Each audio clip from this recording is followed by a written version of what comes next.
Good morning, everyone.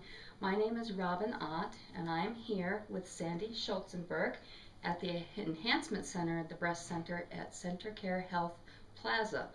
I'm here as a representative of the benefit that I have started called Wigs for Women, or the webpage Wigs for Women with Cancer. And Sandy is here to help me show you how people go about getting wigs or hats or any other type of makeup and things like that that they have taken care of after chemotherapy treatments and things like that.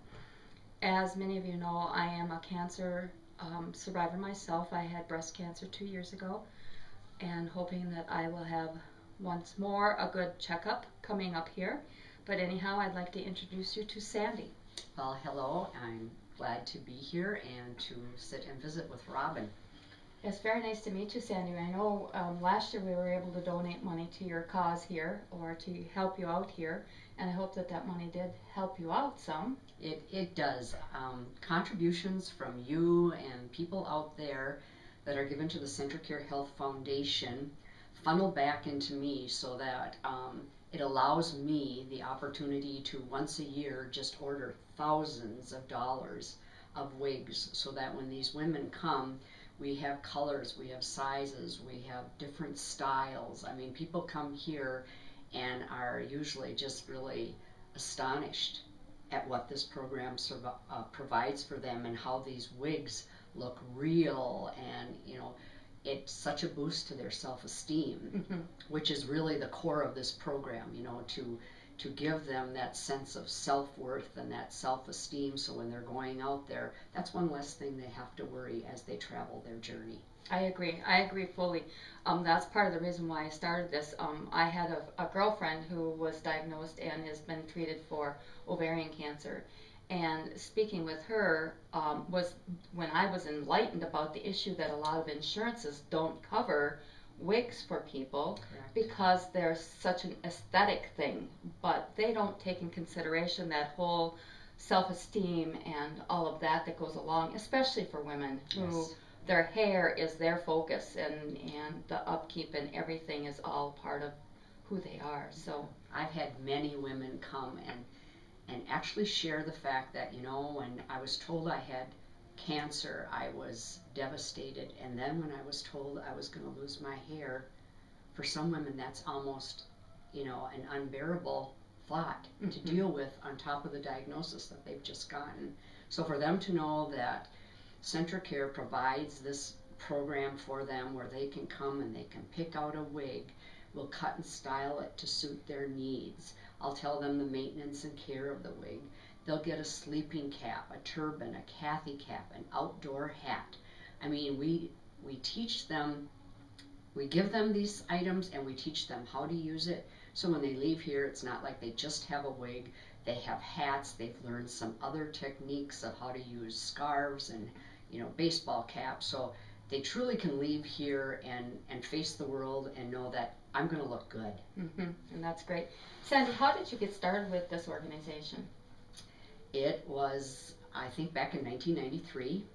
I found out that they were looking for a hairstylist to work on 5 South on the oncology floor, just to come in and do, for people who had long-term stays in the hospital, to shampoo their hair, give them a trim, maybe put a little lipstick on them, manicure, polish their nails. For men, sometimes it was just shaving their beard, washing their faces, giving them a little lift because they were in there, maybe for 2 or 3 weeks. So it started out with that, and in the interim, all of a sudden, I had people starting to donate used wigs.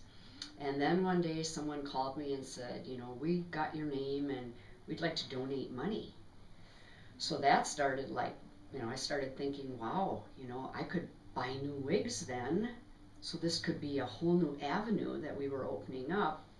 So when the CentraCare Health System built the plaza, they asked if I would commit to the program if they would fund it. And I said, absolutely. And so this program, since 1993, has gone from me working in a little alcove on 5 South to this beautiful room right now with the 100% support of the Center Care Foundation. And that's awesome. That's just so awesome. And so your background, you are a stylist then? I am a licensed cosmetologist. And how long have you been doing that? I've been that for 40 years. Oh my gosh, you don't look old enough to be able to do that for 40 years. Oh, but thank you. That's awesome. That's awesome. And now, do you do makeup also along with the wigs too, or? When I see a patient here at the enhancement program, I'll deal with some of the temporary side effects that chemotherapy, temporary side effects that they might experience with chemotherapy, dryness of skin, mottling of skin tones, rosacea, once in a while losing their eyebrows and eyelashes. But then to supplement that, we have what's called the Look Good, Feel Better program. That program is supplied by 3 entities: the National Cosmetology Association, the Fragrance and Cosmetic Foundation, and the American Cancer Society. So these 3 entities come together, and we provide a class once a month that any cancer patient who's in treatment can attend at no charge. Each patient is given a $250 kit of name brand cosmetics. Oh wow, that's exciting. Then in this class, it's taught by licensed cosmetologists. They'll use the cosmetics in their kit to, to learn how to deal with temporary side effects. If I've got a little rosacea or if I have a little mottling of skin tones, what can I do? If my skin's really dry, what are the hints that will make that better? Once in a while, a patient will lose their eyebrows and eyelashes. We'll teach them how to just create a wonderful looking eyebrow. So it's an awesome program, and again, no charge for the class, no charge for the skincare kit. They can call their local American Cancer Society office and get the schedule of the classes. There are classes in Alexandria, Paynesville, the cities, and again locally in St. Cloud. Great, that's great. I will try. As you know, I'm not a very good videographer. I hope that's the correct term. But my son has given me this equipment today to do this short little video, and will be the person taking care of all of that. So I'll also have him try to include any websites and things like that where people can contact them to try and get in with some of these programs for those who don't know what to do or how to go about doing it. Other stuff. How about you have hats and turbans and things like that? Are they things that people donate here, or how do they go about getting them here? The turbans I have, again, are funded through the Center Care Health Foundation. But as far as hats, I have all kinds of organizations, church groups, women's groups. I've had at-risk young adults who got together this summer and actually sewed hats by hand for cancer patients. So these were made by at-risk young adults who got together.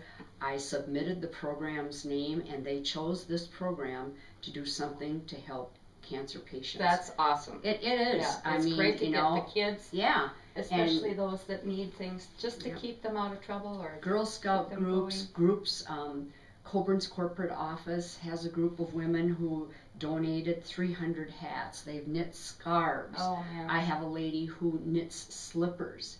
I think when people hear about this program, there isn't anybody out there right now whose lives haven't been touched by someone with cancer. So I think people find out, wow, my group does this, and we could donate, and it makes such a difference. I mean, women come in here and they leave as a different person. That's awesome. It gives them such hope, and they look at themselves in the mirror, and all of a sudden they've got hair again, and that hair has brought pink to their cheeks, and their lips have gained color. This all is just nothing but a positive affirmation of you can do this, and you can look good while you're doing it, which is huge for self-esteem. It is very, very big for self-esteem and just the self-worth and all of that goes along with all of that. It is very, I was very fortunate with my cancer treatment that I did not have to go through chemotherapy or any radiation treatment. And so for me, I feel very lucky. And I know a lot of people say, well, how do you say that you're lucky when you had cancer, you could still have cancer, but I didn't have to go through so many things that so many other people do, depending on things. So I still feel very fortunate. So I think we'll take a look around in Sandy's studio here and maybe have her do a little other things. All right, we are back with Sandy, and I have found a friend of mine, Angie Ferris, who's willing to be a subject here just to kind of show us what Sandy does in helping someone get a wig that should suit them. And she'll give us a little more information too while she's doing this. Okay. When I normally meet with a patient, getting them settled in comfort is the first thing we want to do. I'll ask them, so what are you thinking? You know, some women may come in blonde and say, I always wanted to have dark hair. Or they may come in dark and say, I always wanted to try highlighting hair. This is that opportunity for them. You know, nothing is never impossible. So once they've chosen what color, what style that they're looking at, I will tell them the insides of the wig, show them where the center back is, how all the wigs are adjustable, so that whether they have a small, tiny head, a large head, a medium, average head, this wig will accommodate all those needs. So we're going to prepare Angie to see if she looks good as a redhead in her life. So we're going to face the mirror. We're going to find a holding spot on Angie's head for that front of that wig. We're going to pull it back and down, tuck the blonde underneath, and I'm thinking Angie's going to make one cute redhead. Oh. So we're going to put it on her head, adjust the tabs on the side, up at the hairline, tuck some little blonde ones out, and then I'm going to, excuse me,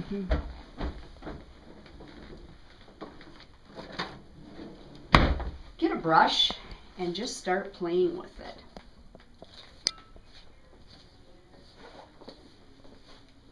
It's actually cute. A little long, but look at you. And you always wanted to know what you'd look like as a redhead. I did. So Look at that. this is what a wig can do. It can add warmth, dynamics. You can have that style that you've always wanted, but your hair would never get there. So in a wig like this, you know, they can tuck it behind their ear. Could you do a ponytail? Absolutely, we could do a ponytail. We could twist. We can put an Updo. Very, you know, easy to adapt and do different kinds of things. If Angie would say, oh, I love it, but oh, these bangs are way too long, don't like them hanging in my face, not a problem. We would take the scissors and just tweak them to her comfort level. Now, Sandy, about how many wigs do you do in a year, or how many? I see on average anywhere between 250 and 300 patients a year. They can range in age from 3 years old, has been my youngest, up to women in their 90s. So very, you know, variable as to the age groups. And then how much do the wigs average in price? If Angie would want to buy this wig outside, the retail market would probably be about $150. Okay. Because I work with the foundation and because of my licensing, I have the opportunity to buy these wigs very, very cheaply. This wig maybe would have cost me $50, $50 to $60. So because we do this in bulk and because of your donations, it allows me to really, you know, have a vast variety of wigs for the patients to try on. I mean, as you can see, we have drawers. Each drawer is filled with a certain color. I would estimate I have between 500 and 600 new wigs in stock. I want to thank everybody for watching this video today. And if you need to contact Sandy here at the Enhancement Center, she's located with part of the Breast Center. And is there a phone number that they can contact you, or a website or something like that? There is the information on the Center Care Health website. There's information about this program and the contact person, the lady that will make your appointment if you'd like to come in. Our appointments are usually on Tuesdays and Thursdays. We ask for about an hour of time so that it allows you the opportunity to look at what we have, try on different wigs. If it needs to be cutter styled, we can do that for you. We also want to allow a little bit of time for you to try on some hats, turbans, scarves, so you leave here with not just your wig, but with some optional headwear for those cold winter days when you might just need a warm fleece hat on your head. All right. Well, thank you very much, Sandy, for what you're doing for the community and for all the women and men, I'm sure, out there. And please remember that this is all in where the donations for Wigs for Women. The benefit will be February 22nd, 2014 at the Red Carpet Event Center once again. There'll be live music, photo booth, the postcard machine, and food, and just a great night. And, of course, raffle items for donations are always accepted. So please come out. Thank you. Thank you, Robin, for all you do, and on behalf of the women who will benefit from what you are doing, my heartfelt thanks. I know I can't even put into words what you're doing does for these women. There have been thousands of tears and hugs from husbands, children, daughters, grandmas, on behalf of what this program provides for them. And I always tell them it's people like you doing what you're doing that allows me to do what I can do here. So I thank you on all their behalf. Well, you're very welcome. Thank you. Thanks for your time today. You're welcome, Robin.